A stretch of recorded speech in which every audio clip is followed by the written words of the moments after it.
Children, last class we had studied about the fungi. Today we are going to start about the plant kingdom.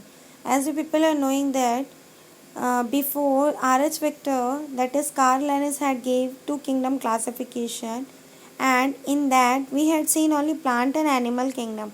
So by that you can come to know that how vast this plant kingdom and animal kingdom are. Let us see what are the typical characteristics of plant kingdom. As you people are knowing, it is of green in color, so they consist of chloroplast. And as they are consisting of chloroplast, definitely they will do the process of your photosynthesis. And they are totally autotrophic organism because they can prepare their own food. Their cell wall is made up of cellulose. They are multicellular organisms, so proper division is there, that is root, stem, leaf, fruit, flower, and so on. And they are eukaryotic, that is well developed nucleus is there. We can see the diagram. The first one, Spirogyra, thread like structure. Funaria, that is little bit differentiation is there. Then Markensia, here also this one. Fern, bunch of leaves are attached together with one base. Cactus, coconut, palm, neem, cycas, some other examples are given. Here, as we can see that in plant kingdom, so many are there.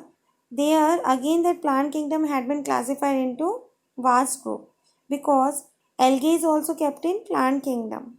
Okay, but they don't have proper root, stem, leaf differentiation. But then also it is kept in your plant kingdom because of green color. Then Bryophyta, that is Markensia, this all are kept in this particular kingdom.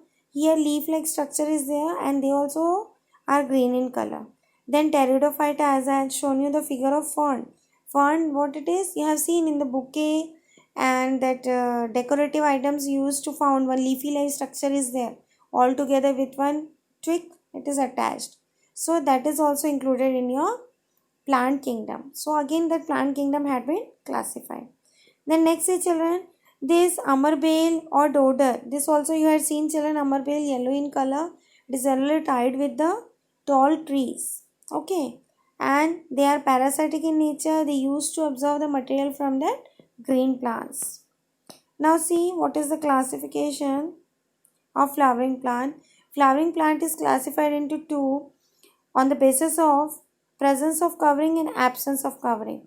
When we talk about the seed is covered with one proper covering, that is known as your angiosperm, and when that covering is absent, then it is known as your gymnosperm. So this angiosperm is again divided into two, monocotyledon, that is single cell. One single cotyledon will be there. As you people have seen the maize, makka, how it is that maize is having one single seed.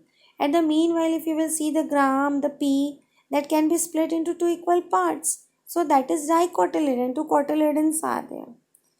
Then root will be adventitious root for monocotyledon. For dicotyledon, one single root. You take the example of mango is there. In the same way, you can take the example for the taproot. Radish is there, carrot is there. They are a taproot. Then reticulate venation. What is reticulate venation, children? If you will see the leaf, inside the leaf, so many margins are there. So in case of dicotyledon, that margins will be in irregular manner. And when we talk about the monocotyledon, have you seen the grass? Straight lines are there. So that will be having the parallel venation.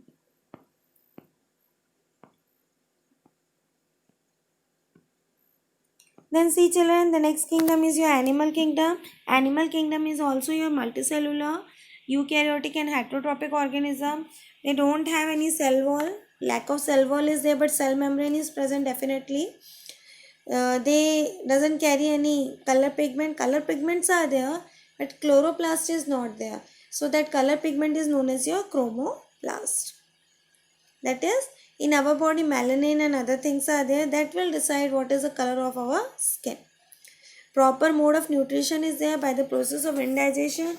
Indigestion means by the help of the hand and other purpose, we used to intake the food. Then after that, that food is going to be digested. Then Next one, for locomotion.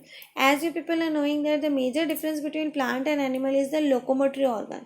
For animals, we are having well-developed locomotory organ, while in plants, we are having the fixed position. It can't move from one place to another.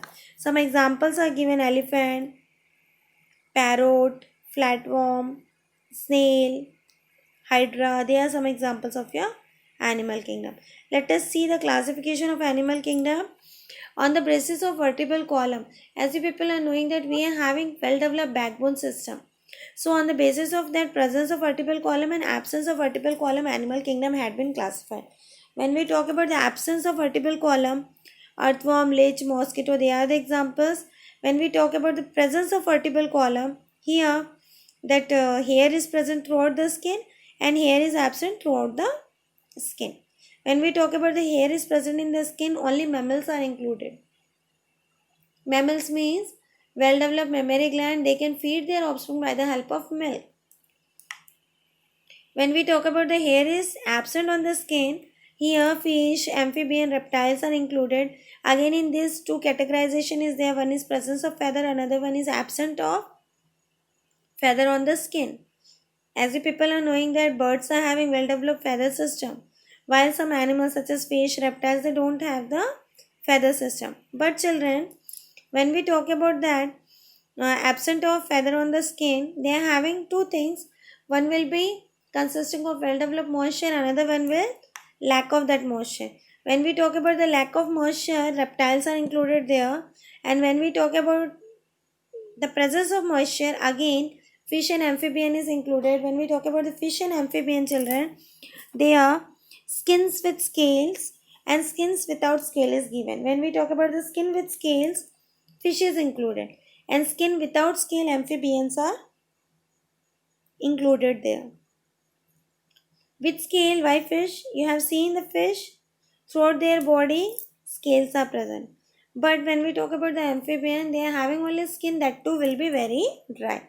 So that is the conclusion of your animal kingdom. This all characteristics are there in the animal kingdom. Now, another important thing is naming. As you people are knowing that when we used to come in the nature, one ceremony used to take place at our home and we used to get the name from our parents. One name you will get, that is, suppose any name, Ram is there, Mohan is there, that is your name.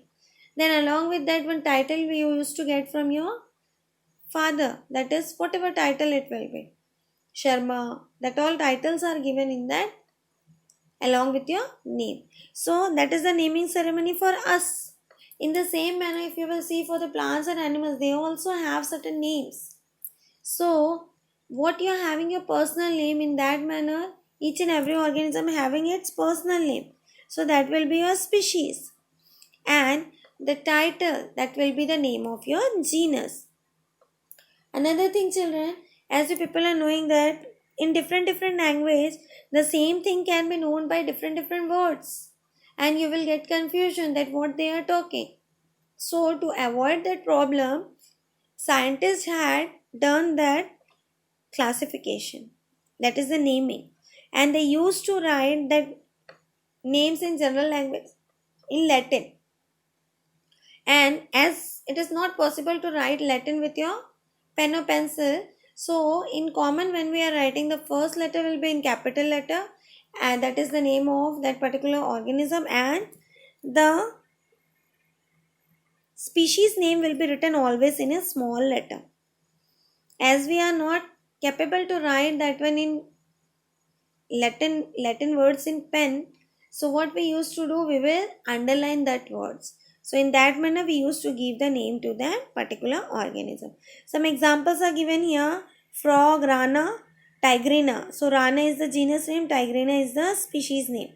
Then lion, panther, leo. Panther is the genus name, leo is the species name, and so on.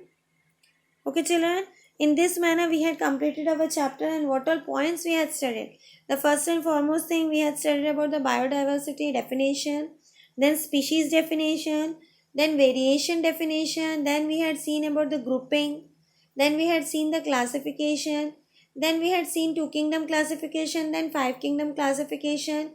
After that, we had learned in detail about the five kingdom classification, that is Monera, Protestia, fungi, then your plant kingdom and animal kingdom.